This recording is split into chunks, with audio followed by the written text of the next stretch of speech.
സ്ട്രീമിംഗും ഗെയിമിംഗും എല്ലാം parallel world ആണോ, അതോ അതൊന്നും അറിയാത്തവരാണോ പാരലൽ വേൾഡിൽ? സോഷ്യൽ മീഡിയയിൽ വലിയ ചർച്ചയാവുകയാണ് സ്ട്രീമിംഗും ഗെയിമിംഗും അതിന്റെ വരുമാന സാധ്യതകളുമെല്ലാം. യൂട്യൂബറും സ്ട്രീമറുമായ തൊപ്പി എന്ന് വിളിക്കപ്പെടുന്ന മുഹമ്മദ് നിഹാലിന്റെ ദിവസ വരുമാനത്തിലെ ചെറിയൊരു കണക്ക് പുറത്തു വന്നതോടെയാണ് സോഷ്യൽ മീഡിയ ഈ ചർച്ചയിലേക്ക് കടന്നത്. ഓഗസ്റ്റ് 1 സ്ട്രീമിംഗിൽ സൂപ്പർ ചാറ്റിൽ നിന്ന് മാത്രം തൊപ്പിക്ക് കിട്ടിയ വരുമാന കണക്കാണ് ചർച്ചകൾക്ക് ചൂടുപിടിപ്പിച്ചത്. ശരിക്കും ആരാണ് പാരലൽ വേൾഡിൽ? RD Extra.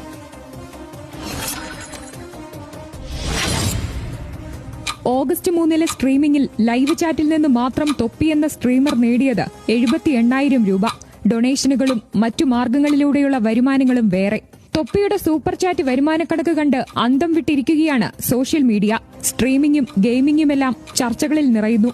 ഇങ്ങനെയാണെങ്കിൽ പഠിക്കുന്നതും ജോലിക്ക് പോകുന്നതും കഷ്ടപ്പെടുന്നതുമെല്ലാം എന്തിനെന്ന രീതിയിൽ ചിലർ നിരാശയും ട്രോളുകളും പങ്കുവയ്ക്കുന്നു.